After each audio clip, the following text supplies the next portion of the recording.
Hello, and thank you for tuning in to another episode of CPA Review and More. We are pleased to bring you the #1 podcast for CPAs and CPA candidates. If you'd like to learn more about how Yaeger CPA Review can help you, find us on our website at yaegercpareview.com. Now, here's your host, Phil Yaeger. Hello, everyone. This is Phil Yaeger. Welcome to our podcast for today, CPA Review and More. And we are happy to have David Cardoza, who's actually out of San Francisco, his company that he works for, but he's doing a remote out of San Diego. And by the way, for those who are actually watching this, freezing temperatures, just remember, David is, what's the temperature there, David? About 73 today. David is 73. That's not his age. That's the temperature. All right? But, we will not be jealous at all of David because he just was smart enough not to live on the East Coast or the Midwest. By the way, where are you from originally? California? Are you a Californian? Arizona. Phoenix. Arizona. Another cold climate. That's great. And you went to, Arizona State, if I remember correctly? Yes, Arizona State University, or as many people call it, the Harvard of the West. I have to honestly tell you, I never heard that. Yeah, that's because it's not a thing. But yes, Arizona State University. David, what was your major in college? What did you major in? I received my degree in broadcast journalism with a minor in marketing. Now, I think you told me did you apply for positions in broadcast? No, I actually started out in reporting and, interning at least at some local stations in Phoenix. But I was told that I had a face better suited for radio. So that was the end of my career there. That was a very big compliment. Who paid you that compliment? No, I explored the opportunity. My passion at the time was journalism, but at the time going through the journalism program, there was a big shift in how journalism was being broadcast, where the entire ecosystem was moving away from your traditional journalism and moving over more towards the internet. So it was a weird time to be in journalism. And I think journalism itself is very undervalued, and which steered me a bit away from the profession, but still very, very in the know with some of the things happening right now across the nation that are affecting journalism. All right. And you are head of channel partnerships, and that's in San Francisco, as you mentioned. And what you do is you basically deal with, tell everyone out there what your position is. Sure. So I work directly with accounting firms across the U.S. To have them educated on Expensify so that they can onboard their clients onto Expensify to improve their expense management process, save both their clients' time as well as them time in the reconciliation process. So you're dealing with CPA firms mostly? Correct. And these are where they can keep track of their expense reports, correct? So this is, yes, we have many firms that do use Expensify themselves internally, but the mainline use case here is that they have their customers using Expensify. So we work with many client advisory service teams and many outsourced accounting teams that would be onboarding their clients onto Expensify to do the day-to-day expense management. So the accounting firms, by putting their clients on there, they make money by you. Do they get a piece of the action as far as the revenue? That's pretty dependent firm by firm. Many times, I'd say the majority of firms actually just provide the discount that we provide to our accounting partners back to their clients so that they get the best price in the market. And it also helps the accounting firms when it comes to doing their tax returns. So, instead of making anything, they're really, their job is being simplified. The accounting firms, they don't have to do and say to the client, well, bring in all those papers where everything is summarized, correct? Exactly. And as for the customer, the benefit is, and actually I'll use an example here because I'm sure you're a fan yourself of Seinfeld. With Expensify, we look to make sure that no one has any more receipts in their wallets. So I liken this to the episode of Seinfeld where George Costanza has a wallet full of receipts so big that he's complaining to Jerry saying, I can't get my wallet back into my back pocket here. I got all these receipts. We want to make sure that no one's George Costanza. You just take a picture of your receipt and you're done. Expensify will then enter in all the receipt details in the application and add it to an expense report and later automate the submission process. And for example, if I have an accounting firm who does individual taxes, well, I did have that. The client would bring in, and by the way, I can hardly wait for this to happen. They brought in a shoebox of receipts and everything. And, especially if they had a small business, a sole proprietor, and I had to enter the information. They would come in and go through each one separately. And that interview took forever. But now you can do what? Oh, and one other thing. I would send out an organizer to the client. You know what I'm talking about, the organizers? And they would write in manually what they have as far as revenue, expenses. However, most of them did not want to fill out the organizer. They thought, hey, they were paying me to do this return. I should do that organizing for them. But now with this, because we did not really have apps back in the 19th century, we actually, no, I didn't live in the 19th century, but we didn't have, I wanted to clarify that because people would say, I can see people now on the fingers counting 19th century. What is that? But anyway, with this, it sounds great because they can actually summarize everything. And by the way, how does that work? The sole proprietor writes a check, all right, for an expense or charges it with the credit card. How does that get entered on your app? That's a great question. So Expensify utilizes a patented smart scan optical character recognition technology. What this does is when someone uses the Expensify app and takes a picture of the receipt, Expensify's smart scan technology will read the receipt and enter in all of the expense details. So for example, today I went to Starbucks. I spent about $4.75, took a picture of my receipt, and the smart scan entered into the Expensify app for me, Starbucks coffee, $4.75, and today's date. How do you classify that? You're just saying Starbucks coffee. I mean, yeah. So we actually allow for the user to code all of their expenses, so they can classify it to a specific chart of account and into any other coding dimensions that they may need. So for companies, both big and small, they can categorize to departments, projects, locations, classes. It's really customizable and fit specifically for both sole proprietors as well as large companies. So this thing scans the receipt from Starbucks, okay? Now, so I have to do this. I have to take that item and give it a code so that it's entered correctly on your program. Is that correct? Yes, but if you've linked your credit card, whether that's a personal card or a company card, we actually will enter in the code for the employee because we're able to receive in the bank feed if it's let's say a meals expense or if this is an airfare expense. So the user doesn't even need to enter in what type of expense it is. That's all automated for them. That's pretty good. That saves, for people who are totally disorganized, it actually makes them organized, and it probably saves them fees when they go to their accountants because the accountants say, oh, I don't have to do all this work now for you. All right. The return will be a lot less.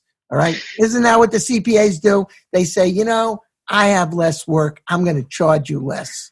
Is that correct? Yep, exactly. They can definitely do that. And most of the times they do because no one likes to manually enter in expenses. I think that's more towards the stone tablet era. Now we're moving into a new century where everything can be automated. And with our application, our whole goal is to really make it so that the user never actually has to use the application because, again, no one likes to do expense reports. So our goal is you either use Expensify's card to swipe your expense or you just take a picture of a receipt and you're done. Everything else is happening in the back end and it's automated for the user so that they don't have to go in and actually fill out an expense report. If I have QuickBooks for my business, how is your app integrated with QuickBooks? Is that the right terminology I'm using? I obviously write my checks through QuickBooks for the different business expenses. All right. Mm-hmm. How does that get from QuickBooks over to your application or program? Another good question. So we actually have a bi-directional integration with QuickBooks.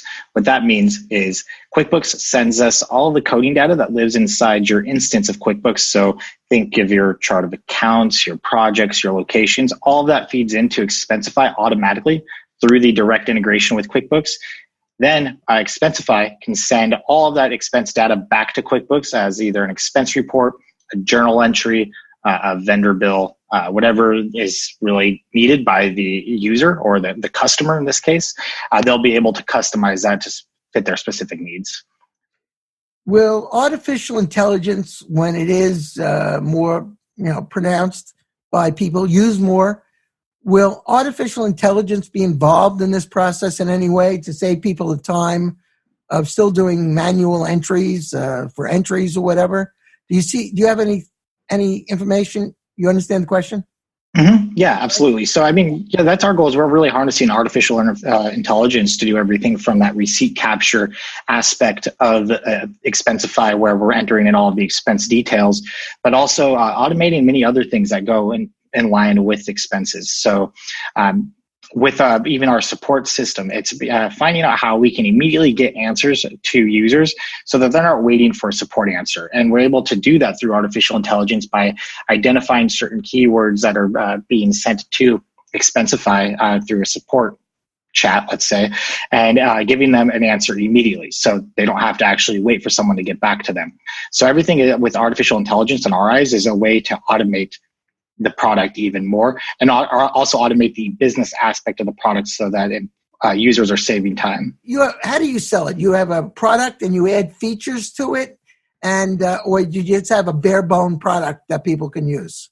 No, so it comes really, when you sign up with Expensify, it comes fully loaded with all of the features. So we don't necessarily have a sales team at Expensify. We're a very product-led company where we look to identify needs from our customers and users and improve on those. So first, of course, finding the foundational requirements that are needed for an expense report and meeting all of the IRS standards, but then identifying ways that we can streamline processes, understanding the use cases that customers have, and then building those into Expensify in a fashion that makes it more malleable to the customer to utilize, rather than going through some stringent process or some archaic process that they're just doing because that's the way they've done things for decades. So if you don't have a sales staff, what exactly do you do at the company? You're head of channel partnerships. Who are the channel partnerships you're head of?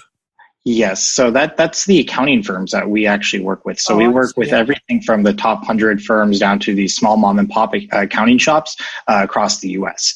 And then we work with them to educate them on the benefits of Expensify so that they can get their clients onto Expensify to harness those benefits.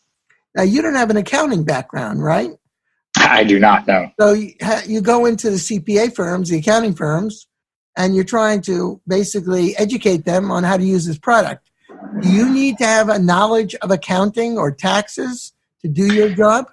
You definitely need a bit of knowledge there. Yes, I wouldn't say it's that you need to know. You need to be a CPA.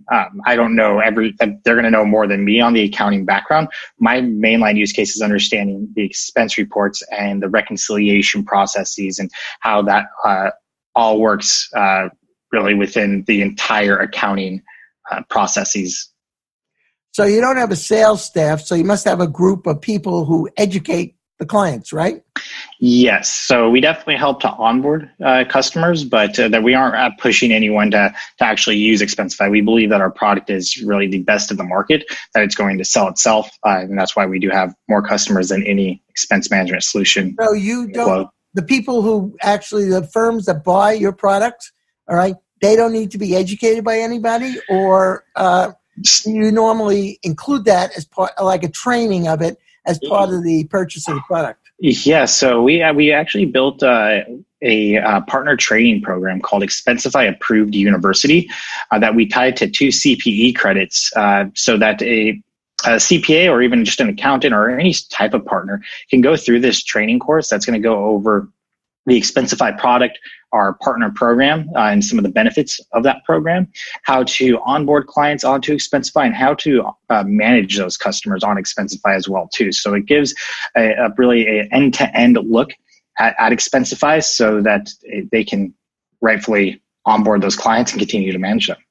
The people who train the people at the CPA firms, you said they go through a training program themselves? Is that correct? Yes. Now, what is that training program exactly? So that would be the Expensify Approved University. We send that to all of our partners to complete so that they can receive their Expensify certification, meaning that they are certified. They're a certified Expensify accountant. Now, does that mean also they can help other firms, or is it just for them training the people in their firm? Oh, no, they can definitely share that knowledge across firms. We definitely have some firms that do speak to one another and help each other out. I do always like to say the accounting ecosystem is a bit incestual. But so they definitely all know each other, and Expensify is very well known in the accounting space. So yeah, we definitely have seen some accountants share knowledge with one another, especially through what we have as our Expensify community, where we have users interacting with one another on some of the best practices that they use with Expensify. Now, is this a very competitive business? I mean, you have a lot of competitors who are doing the same thing?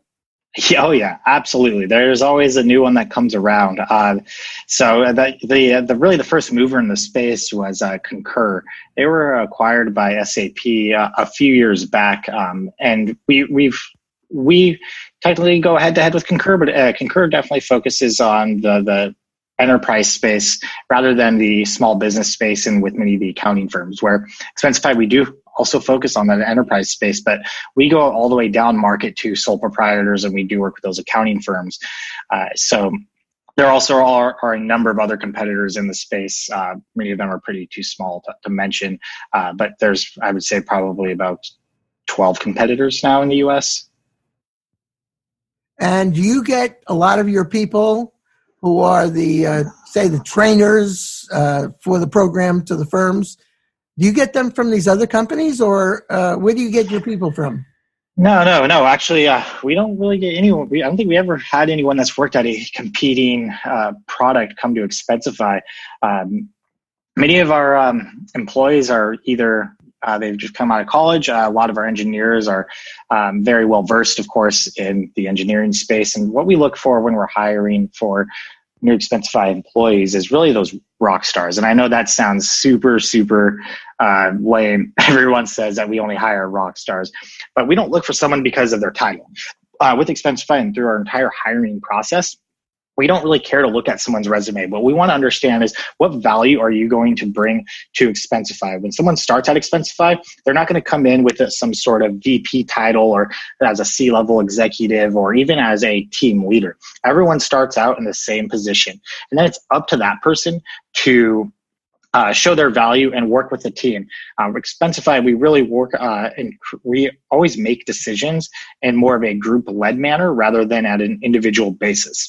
But through the process for any new hire, it's understanding how Expensify really operates internally and continuing to use the resources around you. But for anyone that wants a title at Expensify, that's never going to happen. We really like to maintain a very flat organization, giving everyone equal opportunity to work on projects that are valuable to the company. Where do you recruit from? Where do you get your people from? Everywhere. I mean, you had mentioned where do we get our, typically what type of degree do some of these people have? We have everything from literature degrees, MBAs, business, of course, journalism here, to a lot of the more fine arts. They really have we have a very diverse background of people, and it's super awesome because really one thing is that it gives a different perspective when someone has that different background rather than just finding someone that's coming from the same background, and you're just kind of making a clone of another person. With many of our employees, they're really across the U.S. and internationally, because we do have office both in Australia and the UK. In the San Francisco and in Portland, many people are definitely from the West Coast just because of the geographic nature of our offices. But we do have many that are coming even from the East Coast as well. Give me a reason why I'd want to work at your company. Sure. So with Expensify, there isn't necessarily going to be a position. There's going to be opportunities. Those opportunities can vary depending on what you're really passionate about. So if you as a new person coming out of college wants to work on more of the training aspect and getting customers as well as a lot of our partners trained up on Expensify so that they can understand the product end to end. A lot of our accounting integrations become true champions of the solution. That's available. If you're more interested in marketing and having billboards mapped out across the United States and radio commercials and television commercials, that opportunity is also there, regardless of your background at a university. So Expensify, we offer very non-traditional perks that are not seen anywhere else. Or at least I've never heard of any company offering some of these perks. That starts with what we call our company offshore. What offshore is it's an annual trip where we take the entire company abroad to work in another country for 3 weeks. Since we are a very mobile workforce and we can do everything on our laptops, this allows us to go work from another country from our laptops just like you normally would in the US, but instead you have the added benefit of being able to explore new countries. So last year we sent about 120 people to Vietnam. The year before that we did Italy. This upcoming year we're going to be taking the entire company to Spain. Also, we take everyone to somewhere more domestic. So every year we have an onshore. Onshore is a similar concept to offshore, but instead it's somewhere in the US or in a neighboring country.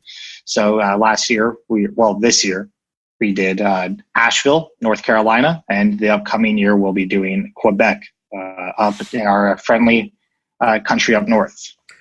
Your offices are in San Francisco, right? So we have offices in San Francisco, Portland, New York City, London, and Melbourne, Australia. What did you do before you were at Expensify? I worked at a ad tech company. So I worked as a senior account manager running retargeting marketing campaigns as well as social media campaigns for some large corporations.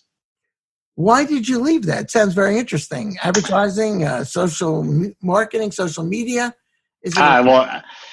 Personally, the ad tech space is rather bland to me, but the company was acquired back in 2013. So at that time, I had some opportunities to stay in that space, but I decided to pivot a bit and go to Expensify because I really believed in the product. Tell me, if I graduated college, okay, all right, and I had a degree in journalism, wouldn't my first thought be to go and work in journalism? And, obviously that's what I was trained for.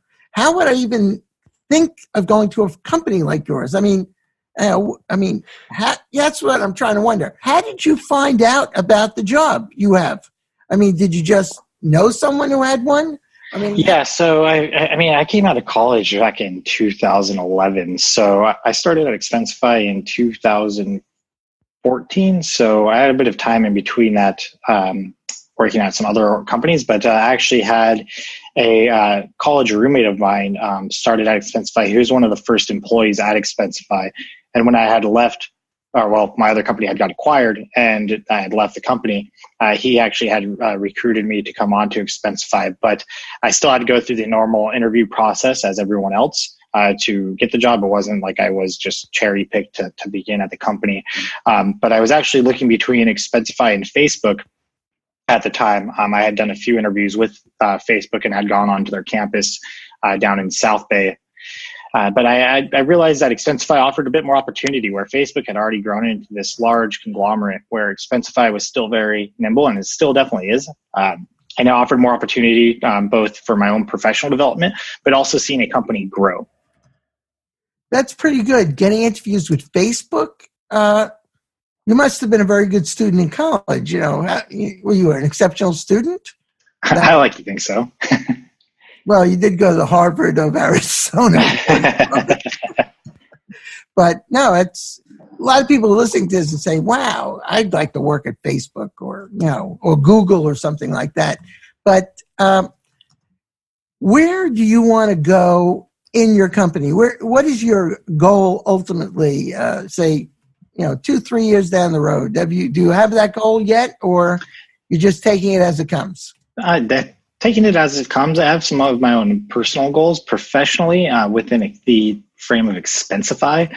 My goal is to really continue to build the product and make Expensify a streamlined and automated solution. We actually just released an Expensify card, which is essentially a very natural extension of Expensify, where now customers can adopt the Expensify card as their business card for their employees. So we've been hard at work at that, and I'd love to continue to help see that succeed. In terms of developing myself into like a specific role, that's not really something that I'm interested in. I definitely like to empower those that are around me within Expensify. Since I've been at the company now for about 6 years now, I'd like to really build up others to also be leaders within the organization, because I do believe that every single person within Expensify has the tools and the mindset to be a leader within the company, that there isn't anyone that should ever be hovering above you and micromanaging someone. Rather, we should all be working in tandem. And that's really a goal that I have. Are you mentoring any of your people out there? Do you act as a mentor? Yes, actually, we have a mentor program at Expensify where we work with mentees or even multiple mentees, where we help to talk through some of their own personal and professional goals, some of the initiatives that they may be working on at Expensify, and helping them through that so that they can actually succeed in that, but also working as a soundboard in some sense in some of the issues that they may be facing, whether that's in their own personal life or professionally.